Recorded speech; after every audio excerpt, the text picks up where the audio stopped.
So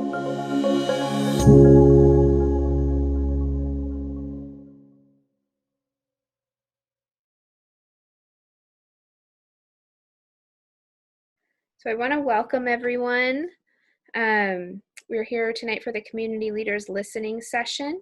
This meeting is something that many of you asked for, so I invited Gary to come speak with you. You'll remember at our last community leaders meeting that we had in person, Gary gave a great update about the state of the budget, our budget process here at the county, and so several of you have been asking since the stay-at-home order and COVID-19, have there been changes and updates with our process and the status of the budget? So Gary has been gracious enough to come meet with us all, and so I don't want to take too much time away. It doesn't look like anyone has called in on a phone, so we don't need to identify anyone. So I will turn the floor over to Gary to get started with a brief update on our budget, and then we will devote the bulk of this meeting time to questions with you. So thank you, Gary. Thank you, Katie, and welcome everyone. Thank you for being here. Katie, when was that live meeting we had together for the last community leaders meeting? So we did that in February. February, which was literally like 2 weeks, 3 weeks before COVID started. That seems like a lifetime ago. It does to me. Yeah, it does.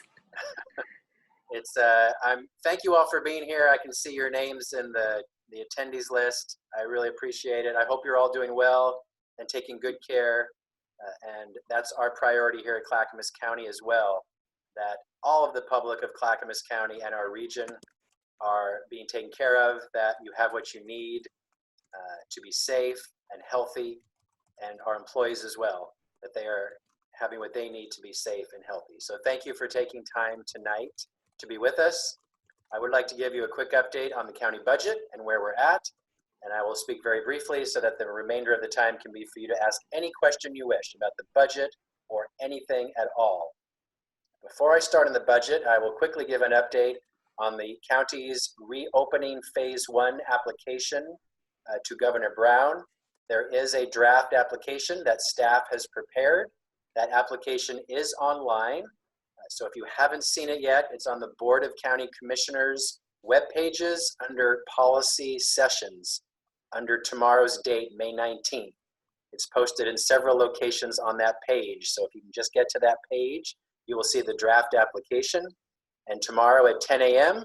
at their issue session, our commissioners will be discussing that application and potentially deciding tomorrow to submit it.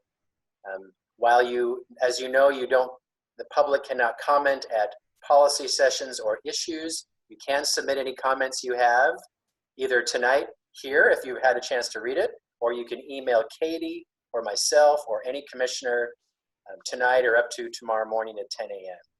But please, if you haven't yet, take a look at it and see what you think.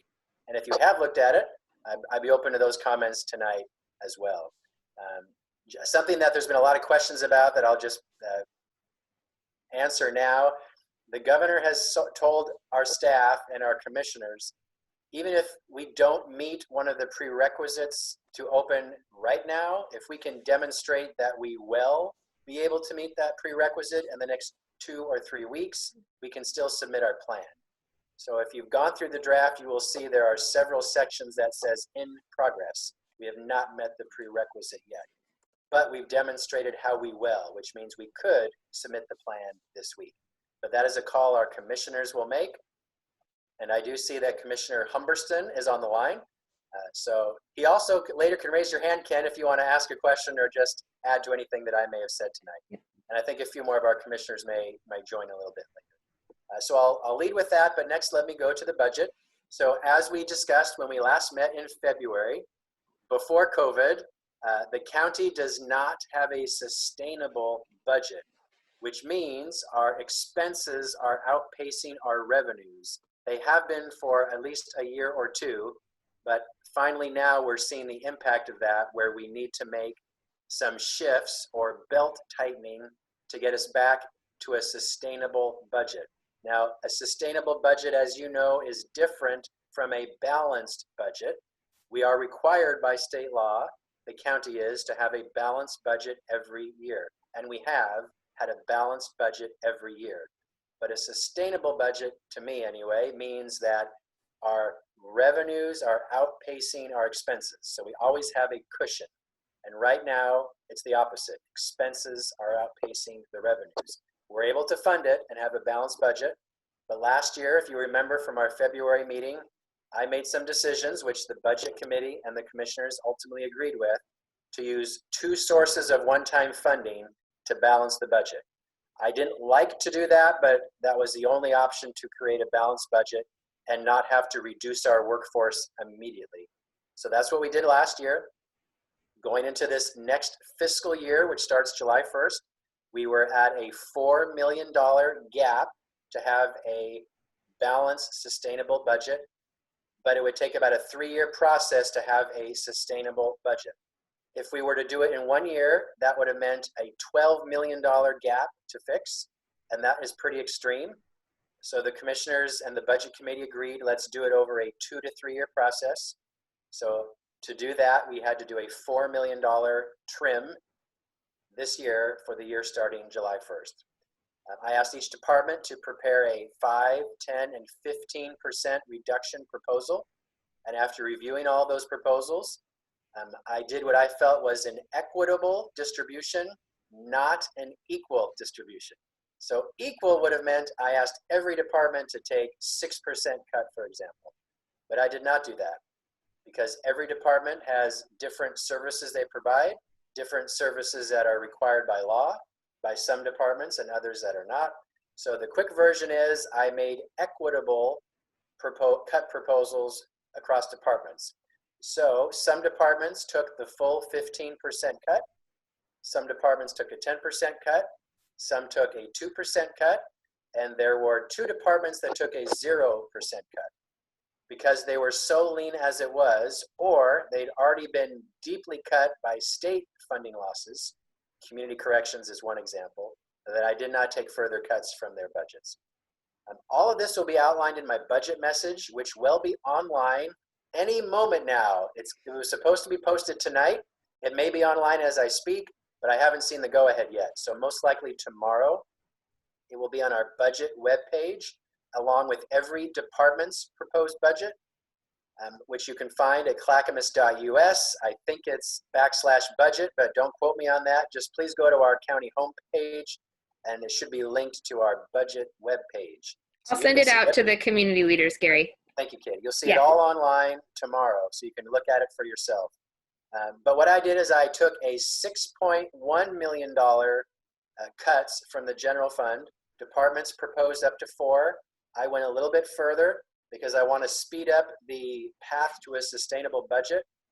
And I am pleased to say this is resulting in no existing staff layoffs. There are several vacant positions that are eliminated, but no current staff will lose their jobs because of these proposed cuts. Now, all this was done right before COVID. So now COVID has changed everything, but I do want to say at this point in time, it has a minimal impact to our general fund, which, as you'll remember, is property taxes that you all pay. That's what we call the general fund. It's approximately $140 million total out of our $1.2 billion county budget. A very small part is general fund. So property taxes, as you know, have already been paid last November for most of us. Some of us pay quarterly, of which May was the last payment. As of May 1st, we had 92% of property taxes collected. So we actually are in pretty good shape as far as our general fund, even because of COVID. So we do not have to take deeper cuts to the general fund right now. But there will be impacts to the general fund, and that will be the fiscal year that starts July 1st, 2021. First, because people, those of us who pay property taxes this November 2020, some may have difficulty making that payment, or they may not be in their homes where they can make that payment. I hope not, but that could be a scenario for us. The tax rate is set January 1st each year. So the tax rate for this November was set January 1st, 2020, when things were okay. January 1st, 2021, the tax rate will be set for November 2021. So looking ahead to July 1st, 2022, we will have budget impacts there too. So we're looking ahead. COVID's going to impact our county government 1 and 2 years from now, not as severely right now on July 1st. So that's the good news, if you could say there's good news. The impacts, though, that have hit us immediately are our state funding. And the most immediate is to our tourism department. Our Tourism and Cultural Affairs Department is entirely funded by transient room tax, TRT taxes. They have all but stopped because people are no longer traveling and they're not staying in hotels. So you may have read about this online in the news. Unfortunately, we had to lay off 11 out of the 13 members of our tourism department because their funding was eliminated overnight. And they had enough reserves to pay the unemployment for those 11 employees over the next several months. Because Clackamas County is self-insured for unemployment. Therefore, we have to pay out of it as an organization rather than a fund the state pays. So it's a very, very, very, very difficult decision to make and a very painful decision that 11 really talented people lost their jobs as of May 4th. So those were a COVID-related budget impact that has already occurred, not from the general fund, but because of the loss of those transient room taxes. There are several state sources of funding we are concerned we're going to lose. This Wednesday, May 20th, the state will have their financial forecast. We've already been privy to that if you've read the news as well. The governor has asked every state agency to prepare a 17% budget cut, and that's over two years because the state does biennium budgets. But, I mean, you do the math, that's 8%, about 7.5%, 8% a year starting July 1st. That will impact our county departments for those departments that receive state dollars, which is practically every department, but mostly health, housing, human services, our juvenile department, public safety, community corrections. They are preparing for some massive cuts from the state. Again, not general fund, but state funds. So our plan is, and under the advice of my interim finance director, she said we could wait forever to have a final budget number, but we can't. So we are going forward at this moment in time to go forward with our budget committee meetings next week with our county budget as it is as of last week, as of May, what was last week? As of May 8th, 5th, whatever last Friday was. That's when we locked down the budget at this moment in time. That's what our budget committee will receive. And knowing up front, and my budget message says this will not be the final county budget. We will have to do a supplemental budget after July 1st when we see the impact of state dollars. So I'm actually going to stop at this point. That is in a really high overview where we're at with the county budget. It will all be online starting tomorrow. We will have a public hearing where the public can testify on the county budget. And Katie will send that to you, but I'll tell you it's next Thursday, May 28th at 5:30 p.m. It will be via Zoom, just like this. All of our budget committee meetings will be via Zoom, and they're all open to the public, so you can watch all of it if you wish, starting next Tuesday, Wednesday, Thursday, Friday, all day long. But Thursday evening, May 28th, is the public hearing for the budget at 5:30 p.m. if you wish to comment or testify. So I will stop talking here. I'd like to spend the rest of our 40 minutes together to answer any question you have about the budget, about the county's reapplication, the county's application for the reopening, about COVID, about Star Wars, Star Trek, whatever you want to talk about tonight. I welcome your questions. So please, Katie, go ahead. Okay, so I want to encourage folks, if you have a question, to please use the raise hand feature or chat. Gary, the first question that came in on chat was from Mike in Sunnyside, and he said at the earlier meeting you talked about how the sheriff's office is about 50% of the budget. How is the sheriff's office helping with budget cutting? Yes, so that is correct. The sheriff's portion, the sheriff is funded by 50% of our general fund. And I asked every department to take a trim, and I did ask his department to take a trim as well for the amount of $2 million out of the 70, don't quote me, it's around $70 million he receives in general fund. So I asked for a $2 million cut, which is only 2% of his budget. So that's that department took a 2% cut. I mentioned there's a range from 0 to 15%. We took a 2%. I forgot to say earlier, I submit a proposed budget to the budget committee. They make the decision, not me. So I'm simply offering them a proposal. They can accept it or reject it. So I am proposing in this case a $2 million cut to the sheriff's office. And he is, well, he's not happy about it, but he's accepted that.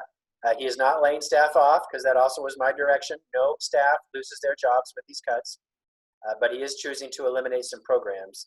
So the budget committee will decide if they accept how he's choosing to trim his budget or not. They may decide to not take the $2 million I'm proposing and put it back, or they could take a deeper cut. That is entirely up to the budget committee. But yes, I've asked him, the sheriff, as the budget officer, to take a $2 million cut to his $70 million budget. Okay. So we'll move on to raised hands. We don't have any raised hands currently. If you have a question, will you please utilize the raised hand feature so I can invite you to speak? Again, the raised hand tool is either at the bottom or the top of your screen. Oh. So we have Bill.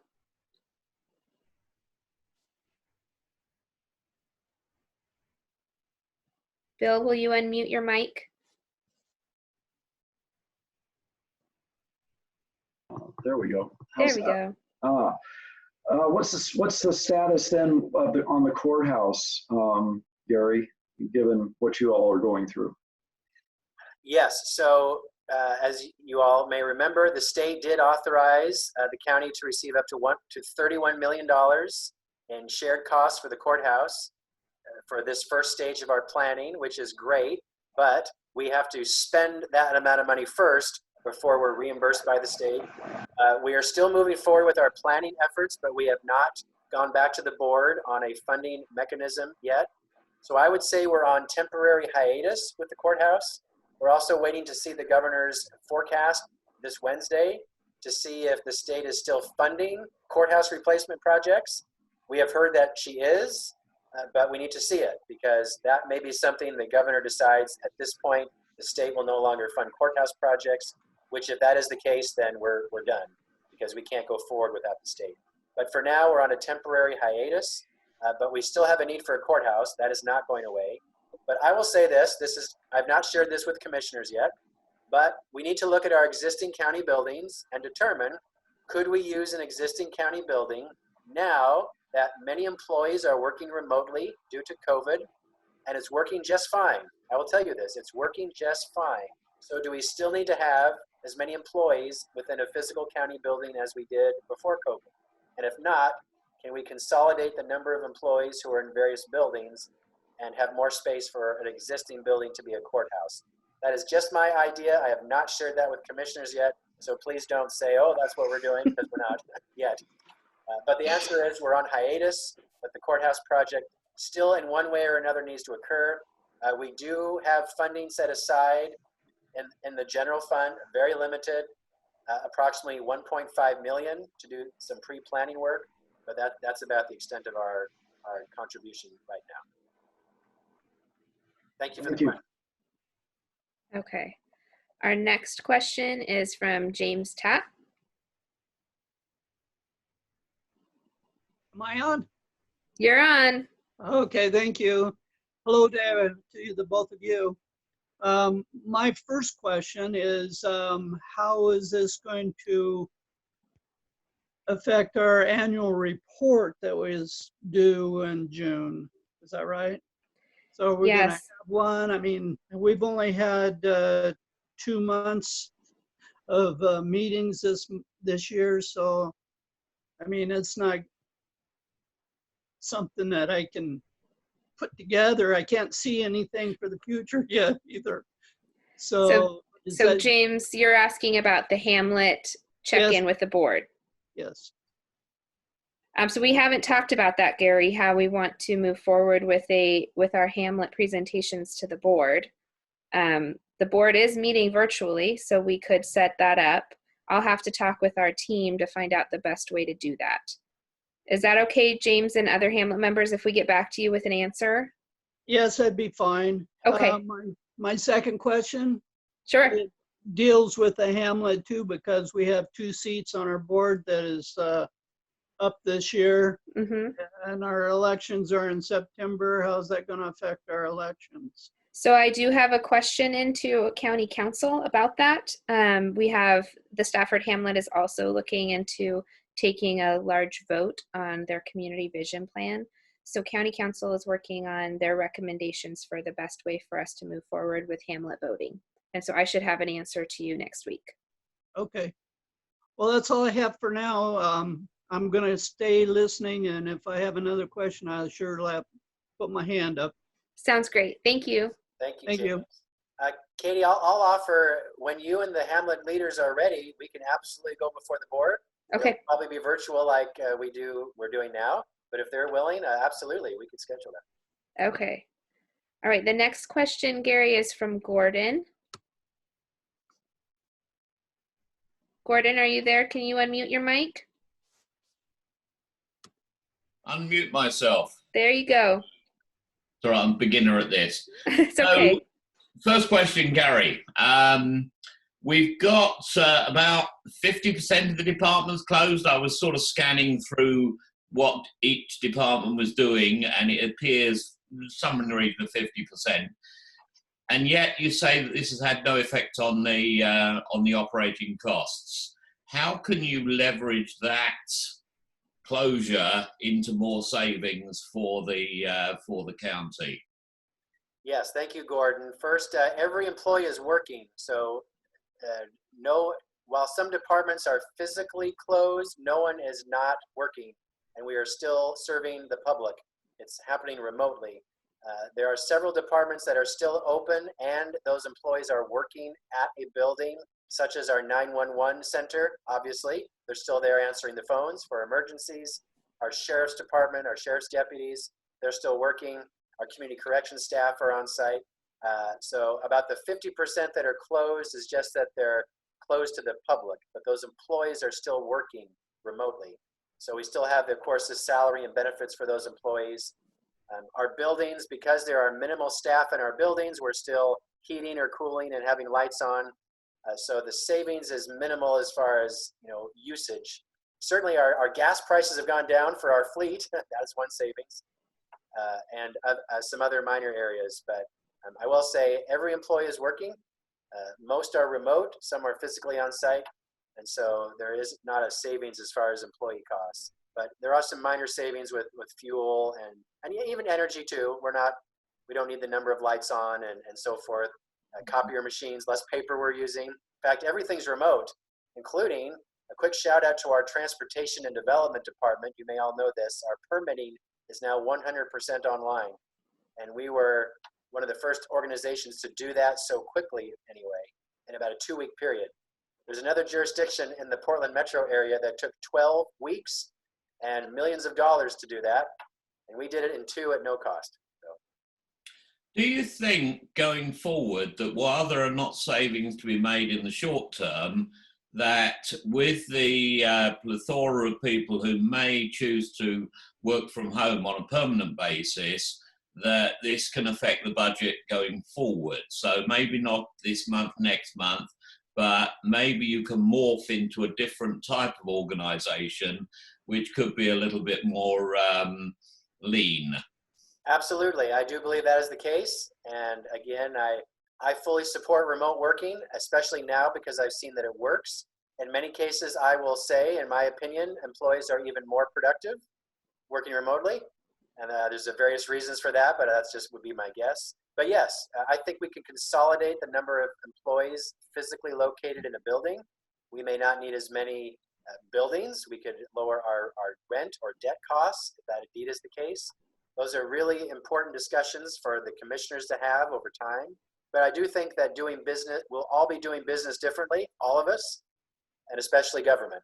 In many ways, a positive, how we can do business differently, more effectively, and still serve the public. But absolutely, yes, Gordon. Yeah, and perhaps just one follow-up to that. Maybe now is the time to have a moratorium on the courthouse, because most certainly with the world changing in the way that it is, and if, as you're saying, you're going to start looking at more home working, maybe that second building, which is currently only used for 4 days of the week, that might be a prime candidate for conversion into the new courthouse. Absolutely, Gordon. Okay, all right. We're thinking alike there. I rest my case. Thank you, Gordon. Okay, Gary, we have a couple questions on chat to grab real quick. The first is from Mike in Sunnyside. Has there been any determination about the county fair? Yes, the county fair is canceled for 2020. And that was mostly because of the governor's order that no large mass gatherings through September. So yes, the Clackamas County Fair is canceled for 2020. Okay. And the next question is from Rick Cook. It says, what can the CPOs and Hamlets do to assist? Will there be cutbacks to community involvement? For assisting, thank you, Rick, for that offer. I would say please continue to educate and inform your colleagues, your neighbors in the CPOs and the Hamlets, and let them know about the information you're hearing from us at the county. There's so much confusion out there, mostly about what can be open and what can't. What does the governor's reapplication opening plan mean? Big question about retail, strip malls. Can strip malls be open? Because that's really unclear, and the answer is no. Malls cannot currently be open, and that includes a strip mall, even though they have their own separate entrance. That is part of a definition of a mall. I didn't even know that till Friday when we had to be clarified from the governor's staff. So if you could just please use the information that Katie and our staff is providing to spread the news to your neighbors. And similarly, if you're hearing questions or concerns that your neighbors are not getting answers to, let us know, like Katie know, or myself, or commissioners, so that we can get that information out to the community. And we don't always have all the answers either, but we can get them and find out. And the second part of your question, my knowledge, while PGA, Public and Government Affairs, indeed had to trim their budget as well. I think they are taking a 12% cut. I do not recall that they're doing any cuts to community involvement, so it's from other areas of their budget. So you will continue to receive your stipend for CPOs, as small as it is, I'm sorry. And for the Hamlets, you'll continue to receive your annual, well, actually you submit budgets now. So that is still moving on as it has been. So no changes there. Great. All right, we have Commissioner Humberson would like to ask a question. Uh-oh. All right. Commissioner, are you able to unmute yourself?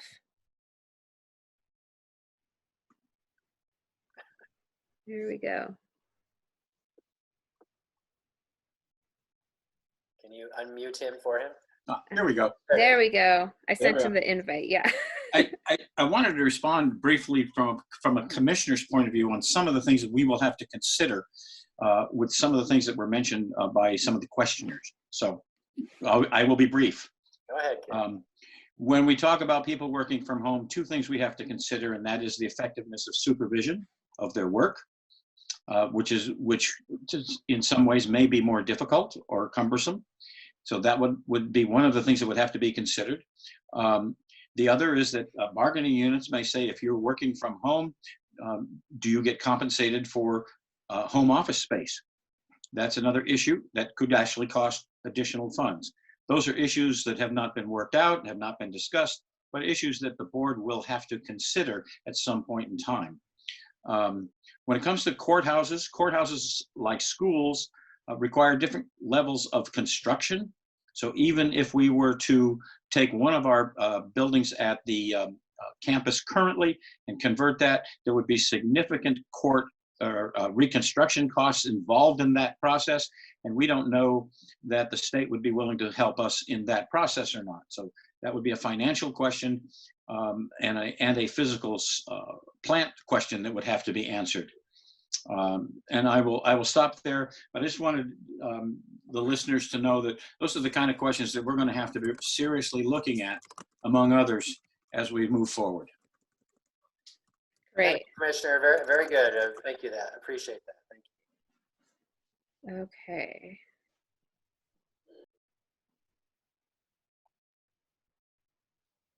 So are there more questions out there?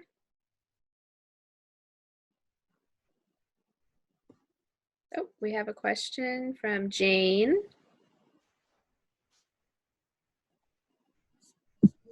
Hi, Jane.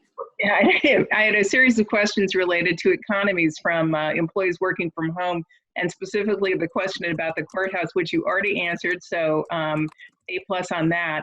A smaller question, we have had some really interesting effects from using the virtual meeting tools like Zoom. And we're also very thankful for the county staff, Katie and Garrett, sort of giving us the Cliff Notes version of how to use virtual meetings for the CPOS meetings. And there have been questions about whether or not we might share a more deluxe package of Zoom than we are currently using, so that we could have just a little bit more faculty in involving more people. And let me backtrack and say that we had some people participate in our first virtual meeting we haven't seen in years. We also had people participating who we'd never seen. And so I think there's a real benefit to involving more people by giving them alternative ways to participate in their local community. So if the county would see in their budget conversations an opportunity to share with the CPOs this improved technology, I think it would help us all. Absolutely, yes. And I'll ask Katie, I think that's something, well, I offer, PGA could do that. If not within your existing resources, tell me, and we'll see what we can do about that. We are investigating right now with our technology services department the best way to offer support for that. So we will have more information forthcoming in the near future. And we're looking into different tools such as hybrid meetings, how to host an in-person meeting and allow virtual participation. So we're trying to investigate as many different options to integrate virtual participation in our existing plan. Fantastic. Thank you so much. Okay. Thank you, Jane. Thank you, Jane. If I can quickly add, so similar to what Jane just said, our Board of Commissioners are having online Zoom meetings, of course, and they've never had more attendees than they have at a Zoom meeting. They had a town hall with 200 people online. We never get that in-person attendance, ever. And 150 people on one of their listening sessions. We have like 30 people coming to business meetings. That never happens. So I do think this is another tool to engage the public, but also, as you all know, we need to be equitable. There are some who don't have internet access or computer access, so we still need to have ways to engage those members of our community so that we have equal opportunity for all, equitable opportunities for all. Okay, so we have a couple questions in chat. So Bill was asking, Bill Merchant was asking if we will continue to support Zoom support for the Hamlets and CPOs. And so we are going to move forward with that. And we'll have more information coming out. And then Susan Nielsen was asking how many people are in attendance for this meeting. And so tonight we have 20 people from our community leaders joining us. So that's great. Our listening sessions have been well attended. You know, we've done them, the larger board listening sessions, but departments have been doing virtual meetings and we have been having very good attendance for our meetings. Can I say that, I guess, sorry, I got to vent. It's almost as exhausting though to be in back-to-back Zoom meetings all day long, which I am. Yes. And I'm not complaining, but it's different from a face-to-face meeting, because in a face-to-face meeting, you can stand up and, you know, walk between meetings. You can take a restroom break or have a glass of water. Where I'm finding I am literally sitting at my kitchen chair for 10 hours straight sometimes. I guess that's more on me than the format. But. You know, Gary, I've been in a lot of training webinars learning how to tackle this tool, and there's a lot of new best practices coming out. And one of the things we implemented tonight was doing a shorter meeting. And so that is one of the tools they suggest, industry professionals suggest, trying to limit the length of virtual meetings. People fatigue faster. So I think we're all feeling it. I always feel like I'm like watching the Brady Bunch with all the squares. Yeah. But yeah, I feel you on that. And you probably have 4 times as many meetings as I'm in every day. So it's an honor to serve. Thank you for listening. Are there more questions this evening from the community? Okay, we have one in chat. Oh, Rick just wanted everyone to know we do have Rick Cook is on our CCI committee. We have a CCI meeting tomorrow night, and we have that link posted on the website. So if you are interested in attending CCI, our topic tomorrow night is CCI is starting to support our resolution services. So our main discussion items will be supporting the needs of resolution services to meet their outreach requirements. So you're welcome to come listen to that discussion. It starts at 6 p.m. tomorrow night, and I can send the link out in an email. So that would be great. And we have Grover has a question. Hi, Grover. Okay, I'm unmuted now. There you are. So thanks. And I didn't know whether this is the right format, but first of all, thank you for your time, both of you and all the rest. I'm concerned about, I got an announcement from the DLCCD, the LCDC people. Anyway, they've got their deadline going for House Bill 2001 and 2003. And their first meeting, public meeting, is on May 21st, and they're going to be done by June or something like that. And I'm really curious about how, particularly since there's some pretty key issues in there about the density that's going to get changed, how is the county and our local sanitary district, et cetera, addressing that? So if this is not the right format, I'll take the answer another time, but I am concerned. Clock's ticking, they're moving forward, didn't slow them down a bit. Okay, I'm done. Yes, thank you, Grover. So our Board of Commissioners is discussing this tomorrow in executive session. So they're going to get some, staff's going to ask for some input from them. So the board is talking about it as soon as tomorrow, but I don't know what their direction will be yet, but we can fill you in. Katie, maybe we can follow up with Stephen Madcourt, please, Sure. on kind of what direction they give. But yes, Great. so tomorrow our board is talking about it. How's that, Grover? Good job. Nice turnaround. I like it. I like it. Phew. So you'll let us know in some meaningful way, or do we have to keep sleuthing? No, we can let you, Katie, if you could please follow up. Yeah, I'll follow up and send an email. Thank you so much. No problem. Thank you, Grover. Okay. And oh, we have a chat question. Any effects on workers' comp claims due to at-home working, and is the county self-insured for workers' compensation? There have been no claims so far, and oh boy, I need an assist from. I need to call a friend, phone a friend, Ken. I think we're self-insured, aren't we? Workers' comp. How embarrassing! I don't know offhand, but Ken, can you help me, please? I believe that is the case. We're self-insured on that. Right, we are. It's another one of the reasons why layoffs are disadvantageous to us unless it's utterly necessary, because it's not funded by the state, it's funded by us. Right, as is our unemployment, as I already mentioned. So yes, we are self-insured for workers' comp and unemployment. And yes, there's been no workers' comp claims so far. Wait a minute, Gary, I'm sorry. I thought you were talking about unemployment. No. I'm not sure about workers' comp myself. Okay. That one, yeah, I'm not sure on that one. Okay, so I'm pretty sure we are, but we're going to confirm that. So Katie, can you help as well, please? Yes, I will. Stephen Madcourt can answer that in a second. I apologize, everyone. I don't have all the answers. I almost have all the answers, but I don't have all the answers. I admit that. So we will get that answered for you. Absolutely. Thank you, Kate. Thank you, Ken, for the assist. Thank you, Gordon, for the question.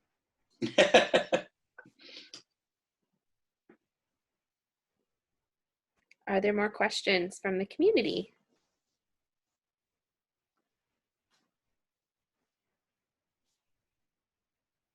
Okay. Well, Gary, do you have any closing thoughts you'd like to share with the leaders? Can I ask them? Can I ask everyone on the call a question?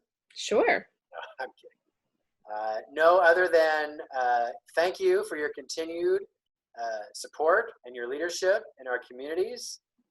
You do a tremendous amount to support Clackamas County, and all we offer you is a meal sometimes. But I do want to express my gratitude.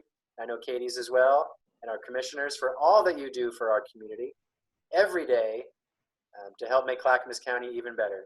And we're with you on that mission as staff and elected officials at Clackamas County.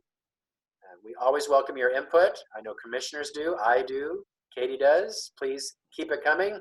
Emails, phone calls, Zoom meetings, any format you prefer. We like to hear and need to hear from you on what you think is working well and what is not working well. And I at least, and I know our commissioners, we're open to feedback. If you think, boy, what the heck are they doing there at Clackamas County? Please tell us, and we'll tell you what we're doing, and you may have a better idea, and we're open to that, and we love that. Or we'll explain why we think what we're doing is the best we can do at the moment. So please keep your feedback coming. When you see the budget documents tomorrow, pour over them, send your questions or feedback to me or Katie or the commissioners. Come to our public hearing if you're willing. Observe the budget committee meetings if you want.